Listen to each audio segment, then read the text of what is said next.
será el Señor nuestro Rey.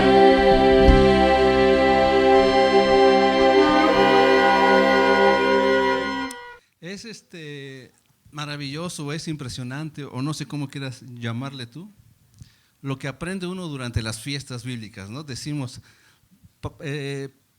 pasa un tiempo de las fiestas, de las citas bíblicas, y luego, ¿y el próximo año qué vamos a aprender?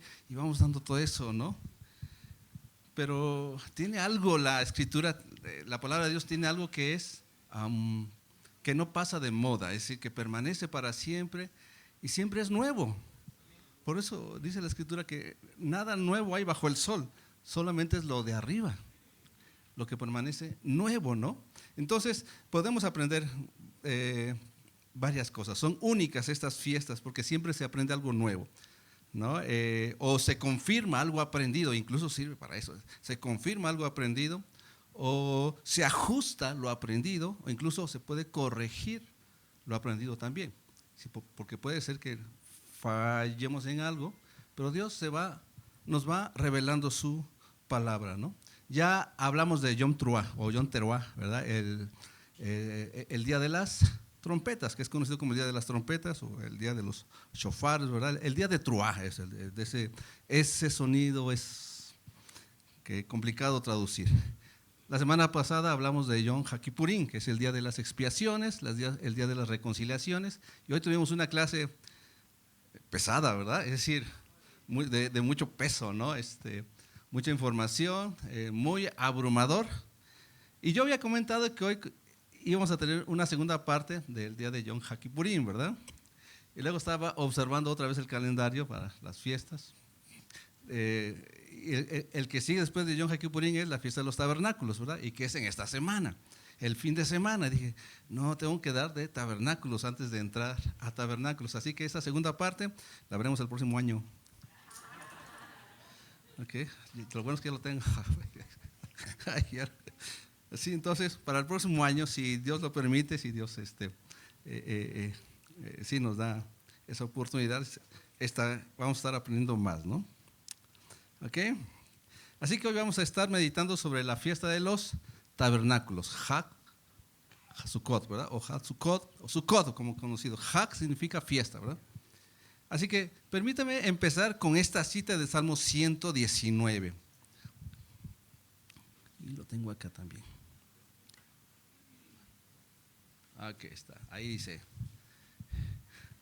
Atat zivita pikudeja lishmor meot, ¿verdad? ¿Qué significa? El Salmo 119, versículo 4, da una definición muy interesante. Dice así, tú has encargado, o tú has, creo que en la Reina Valera ponen como ordenado, ¿verdad? O, ¿sí? Tú has encargado o tú has encomendado. Salmo 119, versículo 4. Creo que lo tienen así, ¿verdad? Tú has encargado y bueno, puse esta palabra, que ya la había dicho antes, creo que ya la hemos visto antes, tus pikudim, ¿sí? Para guardarlos mucho, ponen con bastante o con diligencia, me parece que ponen, ¿no? Para guardarlos mucho, la palabra meot es algo así como mucho, bastante, abundante. Tú has encargado tus pikudim para guardarlos mucho, ¿sí? Entonces Dios encargó a su pueblo sus pikudim. Esta palabra pikudim, que es un plural de la palabra pikud, solo aparece en este libro de los Salmos, no aparece en ningún otro lado. En hebreo, por supuesto, no aparece por ningún otro lado, ni siquiera en la Torah. No aparece. Y esta palabra refiere a los mandamientos, a los procesos, a las promesas, a los dichos, a los testimonios de Dios, a todo su consejo, ¿verdad? A todas sus razones. Entonces, esto es lo que encomendó Dios a los suyos, no a los no suyos, sino a los suyos.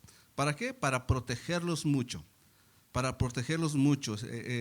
activa y constantemente. Y esto implica que pongamos atención a sus indicaciones, a las instrucciones que nos orientan a proceder adecuadamente, pues tienen un fin establecido, ¿sí? Un objetivo. ¿Cuál es el objetivo de los pikudim, de los mandamientos de Dios, de la Torah? ¿Cuál es el objetivo? ¿Cuál es el fin? Llevarnos al Mesías, a Yeshua. Ese es el objetivo, ¿no? Conocerlo a Él, porque nos hablan de conocerlo a Él. ¿sí? Por eso dice Pablo que el fin de la ley, el objetivo es Mashiach, Cristo, ¿verdad? Tenemos un encargo.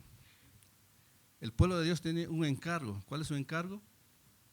¿Verdad? Que sean guardados, protegidos, que estemos al pendiente de sus picudín.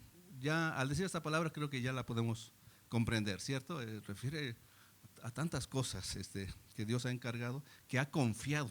Fíjense, ¿no? Nosotros decimos que confiamos en Dios y Dios confía a su pueblo, con el que ha hecho pacto. Yo confío en ti, entonces hace eso. Entonces, cada cita divina también ha sido encomendada a su pueblo.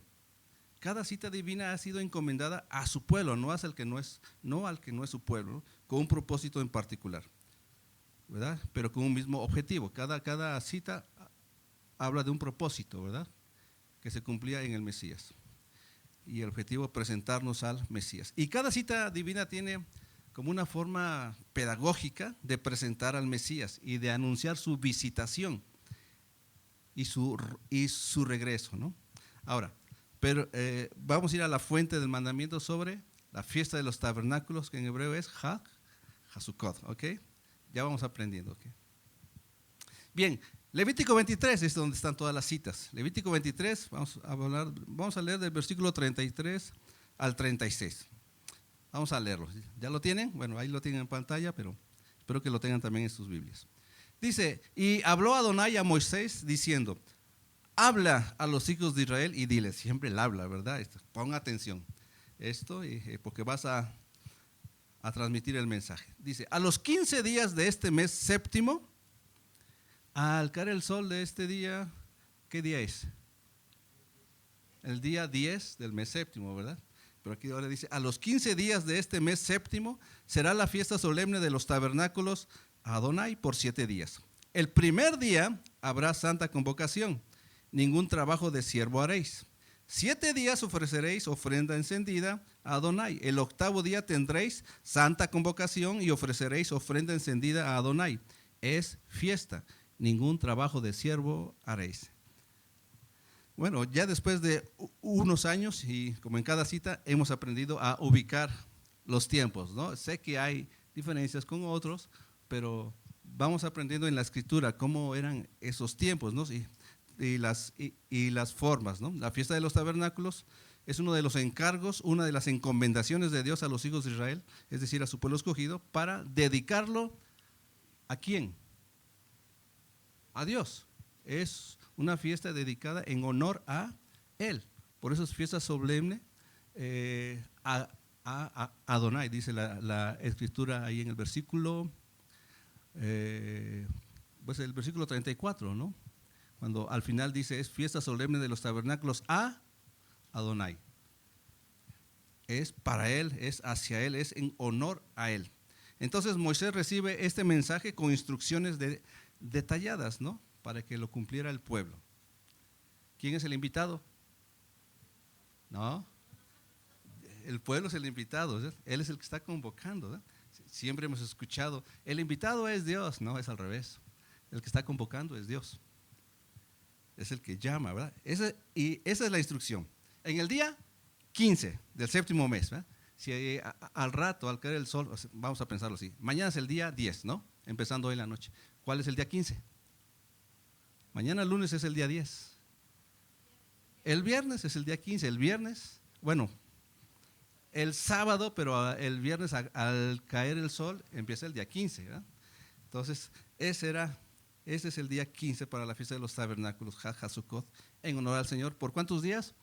7 días, muy bien. El primer día es un llamamiento de la santidad, Mikra Kodesh, lo ponen como santa convocación, ¿verdad? Llamamiento de la santidad y es día de reposo, ¿verdad? Pasan los 7 días y luego el siguiente día de reposo, ¿cuándo es? El octavo, ¿verdad? Es decir, el día de reposo va a ser, sería el día sábado dentro de 15 días, ¿sí? Porque empieza el viernes al caer el sol, empieza la fiesta de los tabernáculos y termina hasta el viernes al caer el sol. ¿Sí? Y el sábado ya es el día es el Shabbatón, pues, ¿verdad? El día de reposo, aparte del día o sea, se juntan los 2 días de reposo, el semanal y el reposo de la fiesta, ¿no? Entonces, ese octavo día también es un llamamiento santo, ¿verdad? Y es un día de reposo. Y durante los 7 días y el octavo se ofrece, según el texto, ofrenda encendida. Los detalles de las ofrendas y los sacrificios están en Números 29. Y ya se habló hace un rato, bueno, es cierto, olviden, se habló hace un rato de Yom HaKippurim, ¿verdad? Pero en Números 29 vemos todo lo que se hacía durante la semana, que era un montón de animales, ¿verdad? Bastante, vamos a hablar de mucha sangre ahí, ¿de qué se trata, no? Entonces, hay una enseñanza pedagógica de lo que tenía que pasar después. Así que yo te animo a que leas ese pasaje después y veas sobre la cantidad de animales que se ofrecían con sus ofrendas y sus libaciones, una cantidad enorme durante la fiesta de estas cosas. Pero pasemos a unos versículos más adelante de Levítico 23, ¿no? Vamos a saltar al versículo 40 al 43. ¿Lo tienen en sus Biblias? Ok, está bien. No quiero mirar porque… Ok, dice, y tomaréis el primer día ramas con fruto de árbol hermoso, ramas de palmeras, ramas de árboles frondosos y sauces de los arroyos. Y os regocijaréis delante de Adonai vuestro Dios por 7 días. Obviamente recoger ramas, todo eso era en la tierra prometida, porque en el desierto no lo iban a hacer, no hay, ¿verdad? Entonces dice, y le haréis fiesta a Adonai por 7 días cada año. Será estatuto perpetuo por vuestras generaciones. En el mes séptimo la haréis. En tabernáculos habitaréis 7 días. Todo natural de Israel habitará en tabernáculos, para que sepan vuestros descendientes que en tabernáculos hice yo habitar a los hijos de Israel cuando los saqué de la tierra de Egipto. Yo, Hashem, vuestro Dios. Bueno, en esta sección se agregan los detalles para levantar la sucá, la tiendita, ¿verdad? Para que habitaran allí, cuando celebraran la fiesta durante 7 días, tenían que vivir ahí, ¿no? En el primer día de la fiesta, ¿qué se hacía? Según el texto, se levantaba la sucá, ¿verdad? Ese primer día de reposo se levantaba la sucá y se necesitaba ir por ramas de árbol de fruto, de árbol hermoso y que fuera de fruto, también el de palmeras y los sauces de los arroyos, en fin, ¿no? Todo eso. Y tenían que vivir ahí, reposar ahí, ¿verdad? Estar ahí. Y había algo que debían de integrar, algo muy importante que nunca debía faltar. Vas a vivir ahí, pero vas a estar, ¿qué dice el texto? Si alguien recuerda, y os regocijaréis, estarán contentos, ¿no? Estarán contentos, el regocijo. Cada año sería así por estatuto perpetuo, dice ahí, Jucat Olam, ¿verdad? Es decir, por costumbre continuo, ¿verdad? Cada año. Así que todo natural de Israel habitaría en tiendas por 7 días, y esto tenía su propósito, del cual vamos a profundizar hoy. Pero antes, sé que unos dirán esto, ¿verdad? Ahí dice que todo natural de Israel debía habitar en tiendas, y nosotros no somos naturales, dice, de Israel, ¿verdad? Este es un texto que luego me sacan, pero hay gente que no quiere ir a ver cómo está, cuál es la palabra, cómo está la palabra en el texto hebreo y ver qué significa de Israel. ¿Por qué no dice, por ejemplo, todo natural de Jacob, ¿verdad? Todo natural de Israel. Bueno, en hebreo esa parte dice así. ¿Pueden poner? Okay. Dice, Kol Hadrach be Israel. Dice así, todo o cualquier Ezrach en Israel. Bueno, lo tradujeron como de Israel, pero ahí dice en Israel. La palabra Ezrach, que ciertamente significa nativo o natural, pero también significa crecido. El que crece en, ¿verdad? O el que nace en, o el que crece en. No dice precisamente todo natural de Israel, sino dice en Israel. Todo aquel que nace o crece en Israel implica que abraza el pacto. Eso es lo que implica, que es el pueblo. Porque había personas que estaban entre los hijos de Israel, pero no crecían con ellos. Es decir, no abrazaron el pacto. Ellos están ahí por trabajo, por cierto, todo eso. No abrazaban el pacto. Por tanto, no es para ellos el mandamiento. Son para los que nacen o crecen en Israel. Ahora, en Cristo, en Yeshua somos nacidos de nuevo por voluntad de ¿quién? De Dios, ¿verdad? Como dice en Juan 1, versículos 12 y 13, dice: mas a todos los que le recibieron, a los que creen en su nombre, les dio potestad de ser hechos hijos de Dios, los cuales no son engendrados de sangre, ni de voluntad de carne, ni de voluntad de varón. ¿De quién es la voluntad? Sí, o sea, tú no puedes decir, es mi voluntad que mi hijo sea hijo de Dios. No, es voluntad de Dios, ¿no? O recordemos lo que dice Efesios 2, versículos 12 y 13. Mucho lo hemos tocado eso. Dice, en aquel tiempo estabais sin Cristo. ¿En qué tiempo? Cuando estabas sin Cristo, ¿verdad? Cuando estabas ahí antes de Cristo, ¿verdad? En tu vida estabas ahí perdido, ¿verdad? ¿Qué es estar sin Cristo? Pues lo que sigue. ¿Alejados de qué? De la ciudadanía de Israel. Eso es estar sin Cristo. Alejados de la ciudadanía de Israel. No somos ciudadanos de Israel, a no ser que Cristo nos atraiga. Dice, ajenos a los pactos de la promesa. Estar sin Cristo es estar sin esperanza. Estar sin Cristo es estar sin Dios en el mundo. Eso es estar sin Cristo, sin esperanza, sin los pactos de la promesa. Pero ahora, cuando dice, pero ahora en Cristo, Pablo le dice a estos gentiles de Éfeso, pero ahora en Cristo Jesús, vosotros, por eso no dice él nosotros, ¿verdad? Es un detalle. Vosotros, ustedes, los gentiles, que en otro tiempo estabais alejados, sin Cristo, habéis sido hechos ahora cercanos. ¿Cercanos a qué? Bueno, a la ciudadanía de Israel, a los pactos de la promesa, a la esperanza y a Dios en este mundo. Cercanos. Ahora eres pueblo de Dios, ¿verdad? ¿Y qué tal primero de Pedro 2:9, capítulo 2, versículos 9 y 10, ¿no? Mas vosotros, dice Pedro, no dice más nosotros, ¿eh? Mas vosotros, está hablando a los que no eran pueblo. Mas vosotros sois linaje escogido, real sacerdocio, nación santa, pueblo adquirido por Dios, para que anunciéis las virtudes de aquel que os llamó de las tinieblas a su luz admirable. Vosotros, que en otro tiempo, ¿qué? No erais pueblo. ¿Sí? No eras pueblo, Loami. Ustedes pueden leer Oseas. Te tendrás un hijo, le dice a Oseas, ¿verdad? Y le pondrás por nombre Loami, porque ahora este pueblo no es mi pueblo, ya no es mi pueblo. Y después le dice, tuvo otro y le puso Lo Ruama, porque no me compadeceré, está sin misericordia. Entonces aquí está citando Pedro eso, ¿no? En otro tiempo no erais pueblo, Loami, pero que ahora sois pueblo. Que en otro tiempo no habéis alcanzado misericordia, ese es Lo Ruama. O sea, en hebreo es eso, Lo Ruama. No misericordia, eso es lo que significa. Pero ahora habéis alcanzado misericordia. Entonces, ahora somos pueblo de Dios, ciudadanos del Israel de Dios. No tiene que ver con la carne. Ciudadanos del Israel de Dios. Ahora hemos nacido de nuevo, los que hemos creído en Él, en el Mesías. Hemos nacido de nuevo y crecemos en el Israel de Dios, en el pueblo de Dios. Y tenemos el privilegio de celebrar sus fiestas en honor a Él. Miren, eso es un privilegio, que nos llame el Rey, te invito a mi fiesta, ¿no? Es un poquito triste, yo no soy de Israel, o cosas así. Y rechazan el privilegio. Es un privilegio celebrarle sus fiestas en honor a Él, ¿no? Tenemos el privilegio de ser llamados pueblo de Dios y el privilegio de celebrar sus fiestas en honor a Él por medio de Yeshua, ¿no? Por medio de Jesús.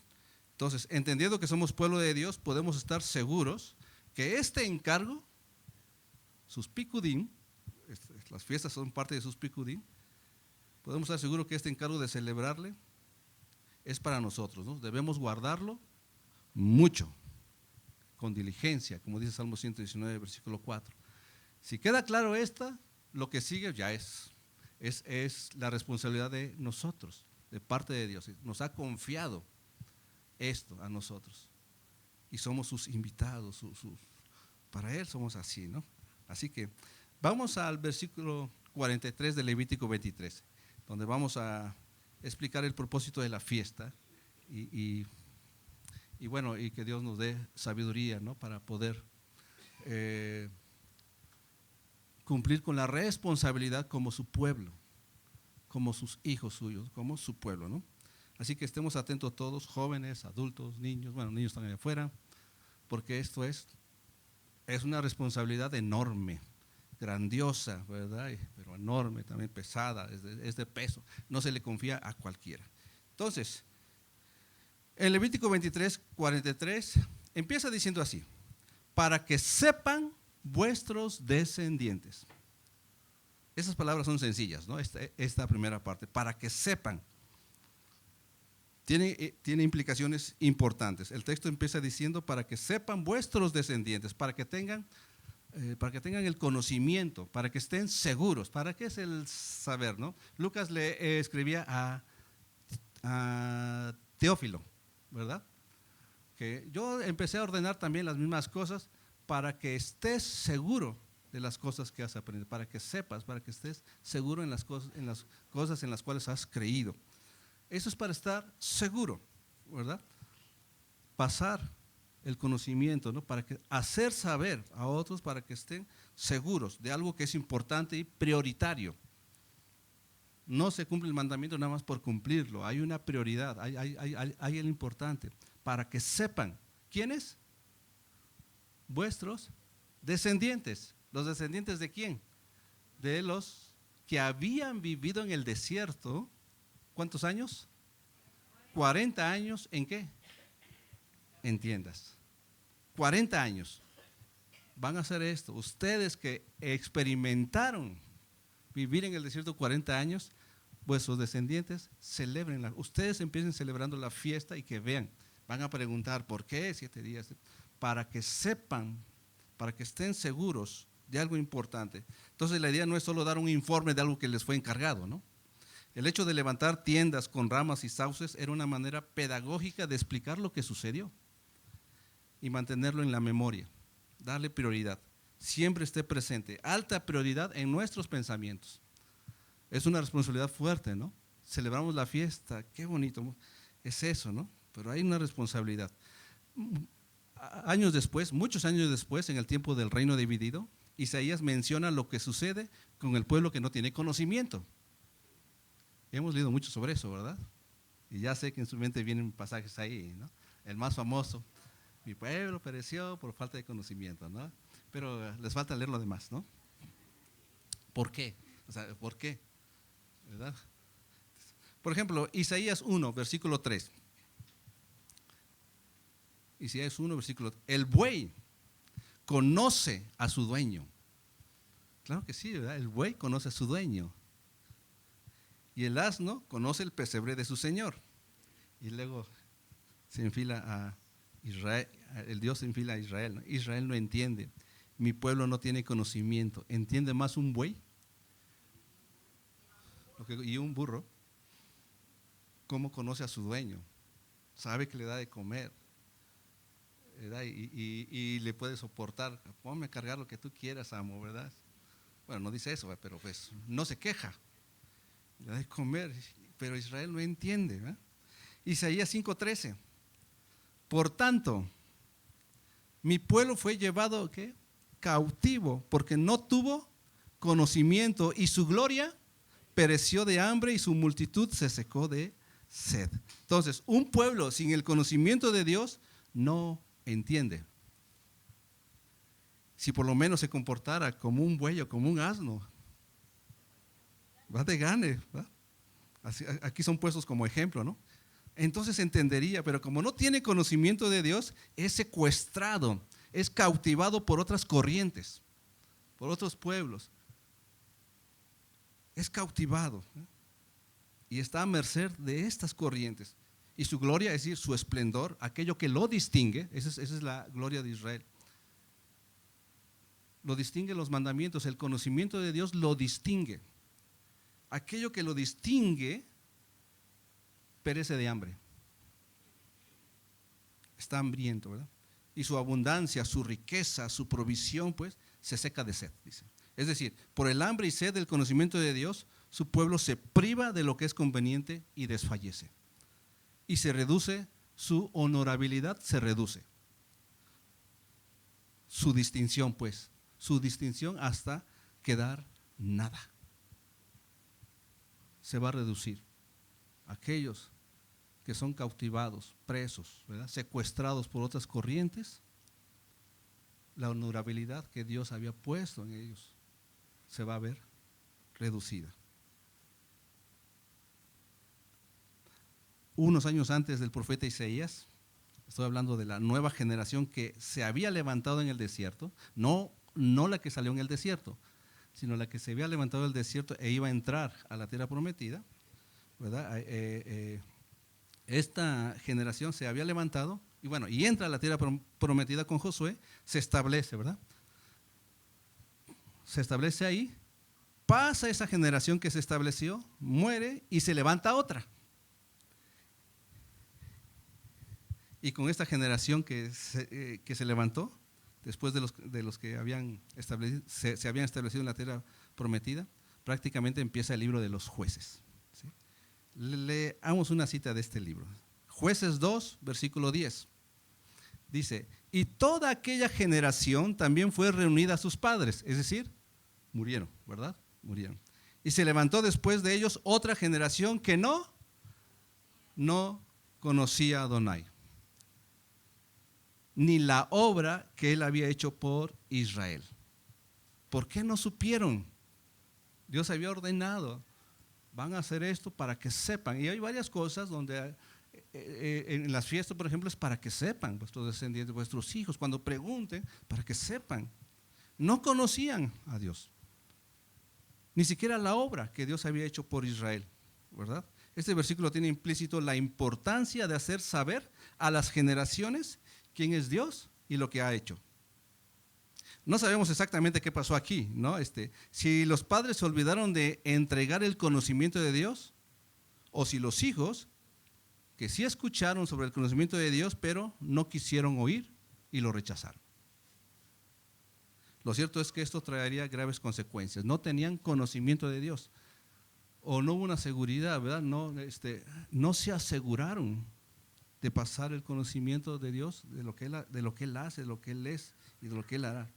Entonces, el libro de Jueces termina con uno de los versículos más tristes y dolorosos de la Escritura. Ya conocen cuál es el texto. Bueno, es el último versículo, 21-25, Jueces 21-25. En estos días no había rey en Israel, cada uno hacía lo que bien le parece. Yo voy a hacer esto. Yo logro esto, por mí logro esto, y empieza a hacer lo que le parece. Y entonces está preso de su propio ego, de su propio yo. No tiene libertad, está cautivo en sus propios pensamientos, ¿no? Bien dice la Escritura entonces que el pueblo de Dios perece por su falta de conocimiento, pues al rechazar el mandamiento, rechazan la distinción y la honorabilidad que Dios quiere darle, que Dios quiere otorgar. Pues dice en Isaías 43:4, por ejemplo, en la primera parte. Isaías 43 también es un capítulo muy doloroso para Dios, ¿verdad? Dice, porque a mis ojos fuiste de gran estima, fuiste honorable y yo te amé. Este pueblo se estaba perdiendo por otras corrientes, por otros pueblos, por otras naciones. Y Dios aquí está mandando a su profeta. Creo que el texto, déjenme leerles desde el versículo 1. Son palabras muy dolorosas de parte de Dios, porque antes está hablando del pueblo, cómo está metido en cavernas, está totalmente arruinado el pueblo. Dice, ahora sí dice a Adonai, creador tuyo. Esto no está aquí, por favor, pueden verlo en sus Biblias. Versículo 1, lo voy a leer, dice, ahora sí dice Adonai, creador tuyo, Jacob, y formador tuyo, Israel, no temas, porque yo te redimí, te puse nombre, mío eres tú. Cuando pases por las aguas, yo estaré contigo. Y si por los ríos, no te anegarán. Es decir, vas a pasar por las aguas. No va a faltar eso. Cuando pases por el fuego, no te quemarás, ni la llama arderá en ti. Es decir, vas a pasar por fuego. Porque yo, Hashem, Dios tuyo, el Santo de Israel, soy tu Salvador. A Egipto he dado por tu rescate, a Etiopía y a Seba por ti, porque a mis ojos fuiste de gran estima, fuiste honorable y yo te amé. Daré pues hombres por ti y naciones por tu vida. Es un trato muy especial de Dios para con su pueblo, pero se olvidaron de Él.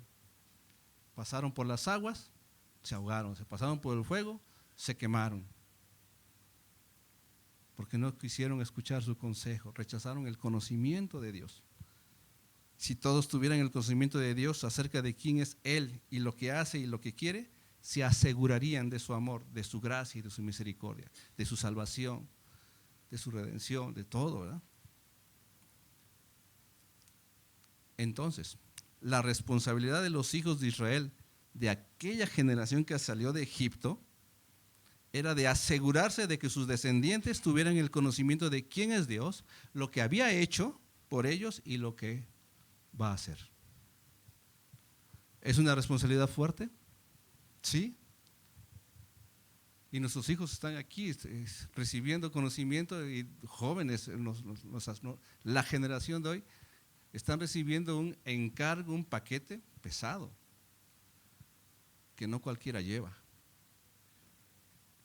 Porque tienen que pasar a la siguiente generación, asegurarse de eso. Ya empezamos pesado, ¿verdad? Y nada más es un pedacito del versículo 43. De hablar de toda la fiesta, pues vamos a hablar de esto, ¿no? Y cada año aprendemos. Vamos a seguir leyendo el mismo versículo. Entonces, Levítico 23, 43. Dice entonces, para que sepan vuestros descendientes que en tabernáculos hice yo habitar a los hijos de Israel. Es la segunda parte, ¿verdad? Entonces, los descendientes de aquella primera generación que había nacido o crecido en Israel, a través de esta fiesta, al establecerse ahí en la tierra prometida, tenían que hacer saber a la siguiente generación que Dios los hizo habitar en tiendas mientras estaban ¿en dónde? En el desierto, ¿verdad? Tenemos que avisarte esto, porque vivimos en un desierto, ¿sí? En esta fiesta cada familia levantaría una suca, ¿verdad? Ahí, una tienda para acampar. Y ahí habitarían 7 días. ¿Nosotros cuántos días vamos a habitar? Creo que nada más 3, jueves, viernes, 4. 4. Sí. Bueno, en casa, ahí en tu patio, ¿verdad? Puedes empezar. ¿Sí? Es más, tienes que practicar algo, ¿no? Después vamos a comentar cómo puedes hacerle, porque luego hay complicaciones ahí y varias cosas, ¿no? Pero bueno, entonces cada familia levantaría una suca ahí en la tierra prometida, ¿no? Para acampar, y ahí habitarían 7 días. Otra vez, para dar a conocer a los descendientes que Dios los hizo habitar en tiendas. Ahora, ¿por qué enfatizo mucho el habitar, ¿no? Habitar y habitar y habitar, ¿no? Bueno, establecerse de esa forma solo sería posible si Dios hace que habitemos, porque dice el texto, que yo hice habitar. Porque nadie quiere habitar, ¿entiendes? Así, ¿verdad? Es mejor en 4 paredes, bien protegidito, ¿no? Un techo así bonito, ¿verdad? Con sus sillones y su cama y su televisión ahí. O la caja que hipnotiza ahí, ¿no? Ahí, ¿no? Solo es posible si Dios hace habitar. Por eso dice, hice yo habitar. Salir de la protección de 4 paredes, de una vida cómoda, a una tienda para habitar 7 días, no parece llamativo. ¿O sí? ¿Cómo vamos a dormir? ¿Cómo nos vamos a acomodar? ¿Y si hace frío? ¿Y si hace calor? ¿O si llueve? ¿O si tiembla? ¿Y si hace mucho viento? Eso es lo que iban a pasar en el desierto. ¿Cuántos años? Ay, nos quejamos por 7 días. O por 4 que vamos a estar juntos ahí, ¿no? Y otras preguntas podrían salir, ¿no? Y algo que se podría haber afectado es la comunión. Estos programas en la televisión que habitan ahí durante no sé cuántas, eso de Big y todo eso. Nada más, si pasas una mirada a estos programas, cómo se insultan, cómo se ofenden, hacen una serie de cosas bárbaras ahí en la noche, hombres y mujeres. Es una comunión bien torcida, accidentada, ¿sí? Pero la comunión es otra parte muy importante. La única forma en que tengamos una comunión así es que Dios nos haga habitar. Él que nos haga habitar así durante 7 días. ¿Le sería posible eso? Bueno, lo hizo durante 40 años. Habitar implica tener comunión. No nada más habitas ahí, estás ahí sentadito, ¿no? Pues participa. Si vas a vivir durante unos días en una casa o te dan ahí espacio, ¿qué tienes que hacer? Habitar, es decir, andar en comunión, no nada más vivir ahí como un inquilino, ¿no? Te están dando un techo. Bueno, párate temprano, barre, participa. Eso es la comunión. Dice Salmo 133:1, muy conocido, ¿verdad? Bueno, primero un título. El Salmo 133:1 empieza con un título que dice Shir Hamalot le David, eso. Y luego muy conocido, hasta lo pueden cantar, ¿no? Hine matov hu manaim shevet ahim gam yachad. ¿Ok? A ver, cántenlo. Hine matov. No. Mejor en la parte. Hine matov hu manaim shevet ahim gam yachad. Ok, eso es. Así dice Salmo 163, versículo 1. Empieza diciendo el título, Cánticos de las elevaciones de David o de las gradas, o como ir subiendo, ¿verdad? Dice, mirad qué bueno y qué agradable es que habiten los hermanos también en unidad. Creo que ponen juntos en armonía, ¿no? Está bien, eso es una idea buena, pero solo dice que habiten los hermanos también en unidad. Unidad. ¿Cómo es posible la comunión buena y agradable habitando en un espacio reducido e incómodo? ¿La unidad se vería en riesgo por las condiciones o por nuestra falta de disposición? Habitar no es simplemente entonces llenar un espacio para vivir ahí con la familia, es invertir tiempo, recursos, esfuerzos para establecer una comunión estrecha.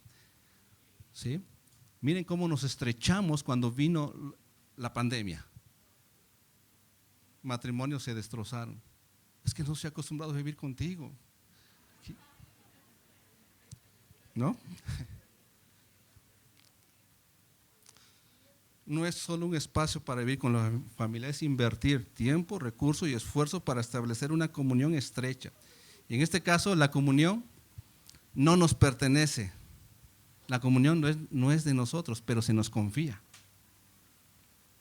La comunión verdadera. 1 Corintios 1:9 dice, fiel es Dios. Está hablando a los corintios que era un desorden, hay un caos, no se llevaban bien unos a otros.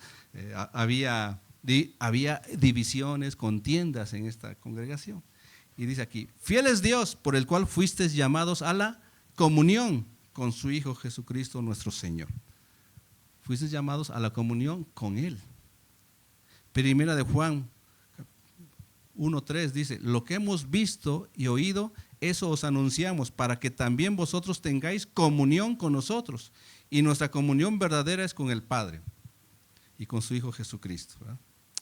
Efesios 4, versículos 1-3. Yo pues, preso en el Señor, os ruego que andéis como es digno de la vocación con que fuisteis llamados, con toda humildad y mansedumbre, soportándoos, o sea, siendo de soporte, no de, tengo que aguantar este tipo, no, siendo de soporte. Si tú estás sufriendo, te soporto ahí, ¿no? Soportándoos con paciencia los unos a los otros en amor, solícitos, dispuestos, prestos, pues, ¿eh? En guardar, en proteger, la unidad del Espíritu. ¿De quién es la unidad? No es de nosotros. En el vínculo de la paz. Fuimos llamados a la comunión con el Señor, la cual es verdadera en Él, ¿no? Y sobre la cual es necesario estar solícitos en guardar la unidad, ligados a la paz. Ser pacificadores, tener shalom, pues, ¿verdad? Eso de la paz es que yo esté bien contigo, que no haya conflicto, que no haya cosas ahí que hace falta perdonar, ¿no? Es llegar a ese nivel, solo es posible en Cristo, ¿eh? Entonces Dios nos hace habitar en comunión, aún en medio de condiciones que parecen no ser favorables, ¿no? Donde los conflictos no van a faltar. No van a faltar conflictos, menos en un espacio reducido, ¿verdad? El roce es más fuerte. Hombres, ¿a quién les gusta el fútbol rápido? Nadie. Les gusta en cancha grande, ¿verdad? Bueno, en fútbol rápido el movimiento es más rápido y el roce es más duro, se chocan, pues hay más roce ahí y se enojan rápidamente. No, deberían ver esos. Sí. No, les digo, los pastores, bueno, yo no era pastor, el pastor que estaba antes, Jugamos en un espacio, en un campo de fútbol ahí, 12 contra 12, digo 11 contra 11, en fútbol, ¿no? Se reduce el paso, bueno, salieron lastimados unos, y yo creo que puedo decirlo, nuestro pastor salió fracturado aquí de una costilla, ¿sí? Por otro pastor. Nunca supo el otro, pues, él era muy prudente. Yo del codo, que esto no lo puedo doblar, para que sepan, ¿no? No lo puedo doblar en serio, tampoco lo puedo estirar. Bueno, pasan cosas, hay roces. ¿Sí? Pero al final, la actitud, ¿verdad? Conocemos a Dios, no voy a vengarme por esto, ¿no? Y todo eso. Entonces, si no tienes comunión con Yeshua, igual pasarás por condiciones desfavorables y conflictos inevitables. Pero, ¿podrías aprender contentamiento y fortalecer la comunión con los tuyos? Entonces, importante y necesario es adquirir el conocimiento de Dios para aplicarlo en nuestras moradas. Esas moradas donde Él nos hace habitar. Cuando decimos que Él nos hace habitar es porque seguimos sus instrucciones, ¿verdad? Donde Él nos hace habitar. Es decir, en nuestros matrimonios, en nuestras familias, en nuestros grupos de comunión, en la congregación. Y aunque estemos en condiciones con muchas limitaciones, la comunión es posible si Él nos hace habitar en tiendas seguras. Es decir, si estamos dispuestos a obedecer sus instrucciones de cómo habitar. ¿Cómo debo de tratar a mi hermano, a mi esposa, a mi hijo, ¿verdad? A mi padre, a mi madre, ¿verdad? Él ha dado instrucciones para habitar. Entonces, para que sepan vuestros descendientes, que tengan el conocimiento de que yo hago habitar a mi pueblo, ¿verdad? En espacios reducidos, donde hace calor, hace frío, hay viento, todo eso. Y yo les hago estar seguros, a pesar de las circunstancias. El conocimiento es bueno, ¿sí? Cuando Pablo dice, el conocimiento envanece, ¿por qué creen que lo dice? Es que hay que seguir leyendo, ¿verdad? Dice, el conocimiento envanece, pero el amor edifica. Es decir, el conocimiento es vacío si no hay amor. Hay que participar de eso, ser prácticos en eso, ¿no? El conocimiento envanece, es cierto, te hace vacío si no hay amor, amor de Cristo, amor de Dios, ¿no? Bien, vamos a seguir leyendo, versículo 43, el mismo, ¿okay? Dice, para que sepan vuestros descendientes que en tabernáculos hice yo habitar a los hijos de Israel, ¿cuándo? Cuando los saqué de la tierra de Egipto. ¿Sí? Esta generación que venía, pues no salió de Egipto, ¿verdad? O sea, la generación que entró a la tierra prometida no salió de Egipto. Ellos nacieron en el desierto, no experimentaron eso. Qué curioso que ellos sí creyeron, ¿verdad?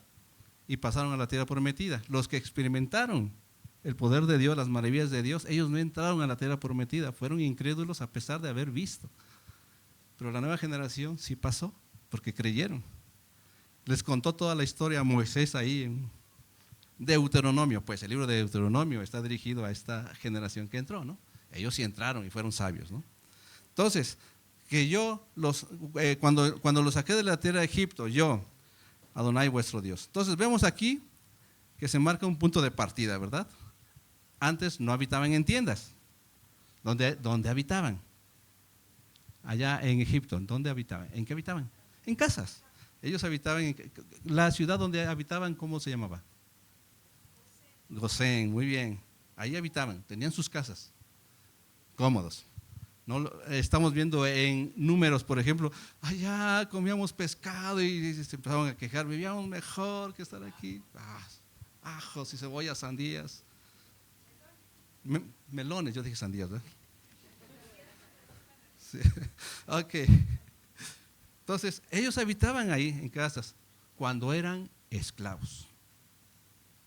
Eran esclavos, atados a un sistema, a una corriente de Egipto, ¿verdad? Pensamientos de Egipto. Dios no hace habitar en tiendas seguras a esclavos. Dios no hace habitar en tiendas seguras a esclavos, sino a libres. Cuando Dios los sacó de Egipto, les dio instrucciones, los saca de Egipto, los libera y les da instrucciones para cuidar la libertad a la que fueron llamados. No hay verdadera comunión con Dios ni con los hermanos si no hay libertad. Libertad en Él. Dice Gálatas 5:1. Estad pues firmes en la libertad con que Cristo nos hizo libres y no estéis otra vez sujetos al yugo de esclavitud. Por supuesto hay que entender la carta de los Gálatas, ¿verdad? Porque los estaban, ¿cómo se dice? Manipulando, los estaban desviando a otra corriente, la corriente judaizante de ese primer siglo. Los estaban fascinando, ¿verdad? Oh, qué bien hablan, y los impactaban, ¿no? Y ahora se estaban otra vez esclavizando. Pero dice aquí Pablo, estad pues firmes en la libertad con que Cristo nos hizo libres. Entonces, Egipto representa un sistema de esclavitud. Representa un sistema de esclavitud de pecado, ¿no? El que practica pecado, esclavo es del pecado, dice la Escritura, y no tiene comunión con Dios. ¿Sí? Y la única manera de ser libre de pecado es que Dios mismo lo haga libre, nos haga libres. ¿Sí? El hombre está imposibilitado. Cuando Jesús dice a los judíos que habían creído en Él, ¿no? Si ustedes verdaderamente permanecen, si son… Juan 8, ayúdenme a recordar cómo dice. A los judíos que habían creído les digo, si ustedes permanecen en mis palabras, seréis verdaderamente libres. Seréis verdaderamente, seréis mis discípulos y conoceréis la verdad, y la verdad los hará libres. Miren cómo marca ahí algo importante. El hombre está incapacitado de hacerse libre por sí mismo. Está esclavizado todo el tiempo, ¿verdad? Por su yo o por las corrientes, ¿verdad? Dios lo hace libre, y para eso vino Yeshua. Si Cristo nos hace libres, el consejo es estar firmes en la libertad con que Él nos hizo libres. Ahora, ¿cómo nos mantenemos firmes en esa libertad? ¿Cómo nos mantenemos inamovibles de esa libertad con la que Cristo nos hizo libres? ¿Qué nos dio? Instrucciones. Dios le dio instrucciones al pueblo cuando salió de Egipto para que cuidaran la libertad con la que fueron llamados. No los dejó volando, ¿verdad? A ver, ya están libres, váyanse cada quien por donde quiera. Les dio instrucciones para cuidar esa libertad. Esas instrucciones también son para nosotros, para cuidar esa libertad en la cual fuimos llamados. Dice Gálatas 5, otra vez, versículos 13 al 15. Porque vosotros, vamos a poner atención a esto, porque vosotros, hermanos, a libertad fuisteis llamados, solamente que no uséis la libertad. ¿La libertad se usa? Sí. No uséis la libertad como ocasión o como oportunidad para la carne, o sea, para tus deseos, por tu propio deseo, sino, ¿para qué se usa la libertad? Sino servíos por amor los unos a los otros. Eso es comunión. La libertad se usa para servir. Si no estás sirviendo, bueno, no estás usando la libertad, o quizá no tienes libertad. Servir. Cuando venimos a la congregación, al servicio, vienes a servir. No venimos a calentar el asiento. Bueno, el pueblo de Dios viene a servir. ¿Sí? No uséis la libertad como ocasión para la carne, sino servíos por amor los unos a los otros. Porque toda la ley en esta palabra se cumple. Amarás a tu prójimo como a ti mismo, dice. Pero si os mordéis y os coméis unos a otros, mirad que también no os consumáis unos a otros. Entonces tengan cuidado. Porque si se van a estar criticando uno al otro, se comen uno al otro y se están comiendo uno al otro, caray, están en peligro de consumirse, y ahí no hay comunión, no hay libertad, o no están usando la libertad debidamente. Si el Señor te ha dado libertad, esa misma libertad no se usa para darle una oportunidad a tus deseos propios, ¿no? Sino se usa para servir a tu semejante. La libertad consiste en ser siervos, en servir, va a ser siervos por amor. Se trata de hacer brillar la ley que dice: amarás a tu prójimo. Bueno, hablaremos un día de este mandamiento. Amarás a tu prójimo como a ti mismo. Entonces, Yeshua dijo que no vino para ser servido, vino para servir. Y el que quiere ser el mayor debe ser siervo de todos.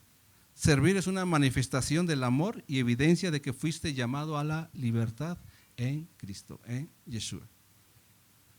Entonces, cada generación tiene una responsabilidad. Primero, de obedecer. O sea, estos que salieron de Egipto tenían que obedecer. Vamos a ir por ramas, todo, tenían que obedecer, ¿verdad? Tenían que dar ese ejemplo. Para luego, y así, hacer saber a la generación siguiente quién es Dios, lo que hizo, lo que hace y lo que va a hacer. Para que sepan que Dios produce en nosotros el querer y el hacer, dice el texto, por su buena voluntad, ¿no? Él, con sus mandamientos, sus instrucciones, nos hace habitar seguros. Así que la fiesta de los tabernáculos no es solo una fiesta para recordar la historia y pasar un tiempo de coinonías y bonito y divertirse, porque también es para eso. Nos divertimos, nos alegramos, nos gozamos. Es una fiesta de compromiso que nos ha encargado Dios. Nos ha encargado eso. ¿Sí? Nos encarga Él en nuestra obediencia y nuestro ejemplo, ¿sí? Para transmitir el conocimiento de Dios a nuestros hijos y que solo en Él hay libertad. Un solo versículo nos dice mucho, ¿no? Bastante. Hay mucho peso, mucha responsabilidad. Así que, mis hermanos, celebremos la fiesta con regocijo y cumpliendo su propósito con una vida dependiente de la voluntad de Dios. Es lo que debemos hacer. Viene la fiesta de los tabernáculos, celebremos con gozo, pero también con responsabilidad. Hablemos a nuestras generaciones y jóvenes, si nos están escuchando cosas quizá nuevas, vayan pensando porque van creciendo y la nueva generación, la que ustedes tienen que pasarle, transmitirle este conocimiento es responsabilidad de ustedes y Dios nos los va a demandar. ¿Sí? ¿Qué hiciste? Pues solo crees que te puse en mi fiesta para que te diviertas y ya y goces.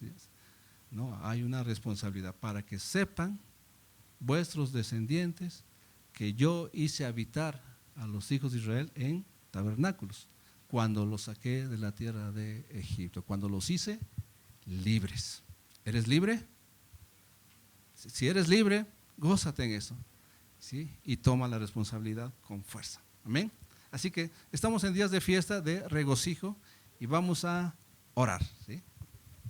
Vamos a orar porque Dios nos ha hecho también dignos de ser portadores de su palabra, de su consejo, de sus picudín. ¿Okay? ¿Aprendimos esa palabra, picudín? Bien, vamos a orar. Bendito eres tú, Señor, creador del cielo y de la tierra, que nos has dado tus mandamientos y nos has encargado que guardemos tus picudim, Señor. Nos has encargado que los guardemos mucho, que lo tengamos en alta estima y que sea prioritario en nosotros. Nos has hecho experimentar muchas cosas en la vida de cada uno de nosotros, Señor. Pero ahora nos has hecho entender que tenemos una responsabilidad de pasar a las siguientes generaciones este conocimiento, porque tú ya estás cerca. El tiempo se acerca, Señor, y queremos entregarte buena cuenta. Gracias, Señor, porque nos has dado ese privilegio de ser llamados tu pueblo, tus hijos, tus siervos. Nos has dado el privilegio de ser llamados tu familia. Y tú eres quien nos hace habitar seguros. Y en tus tiendas estaremos seguros, en tu campamento. Y anhelamos ya pronto ese día, Señor, en el cual regreses por tu pueblo para poder habitar ya para siempre en tu tabernáculo, en la presencia tuya, y disfrutar y gozar, Señor, y vivir un reino de justicia. Gracias te doy por la vida de cada uno de mis hermanos que están aquí presentes, por las redes, Señor, a la cual el conocimiento tuyo se extiende y llega. Yo te ruego que nos des a cada uno de nosotros un corazón sabio para cumplir con la responsabilidad y que hagamos saber a nuestras generaciones futuras que tú nos haces habitar seguros y que nos has hecho libres en Cristo, en Yeshua. Gracias, Señor, por tu amor. Grande eres tú, Señor. Tú eres grande. Y tu nombre se ha de extender. Y nos has dado ese privilegio a nosotros, Señor, de ser portadores de tu gloria, de tu buen nombre, para anunciarlo a las naciones y hacerles saber que tú, el Dios de Abraham, Isaac y Jacob, tú eres Dios, creador del cielo y de la tierra, y no hay nadie más. Bendícenos pues, Señor, para que seamos de bendición, y permítenos en estas fiestas regocijarnos con gran fuerza, completamente, Señor, no olvidando lo que tú nos has encargado. A ti sea la gloria y la honra por siempre, Señor. Y también, Padre, que queremos entregarte esas ofrendas que vamos a recoger para el extendimiento de tu reino, la cual también es una responsabilidad de nosotros, que tú nos has encargado. Son tus bienes, Señor. Lo recibido de tu mano te damos, y te ruego también por los que no tienen sustento, un trabajo que necesiten, Señor, que tú les proveas de eso, para que puedan presentarse y mostrar su gratitud al darte algo de lo mucho que tú pudieras dar. Gracias, Señor. Bendícenos. En el nombre de Jesús oramos. Amén.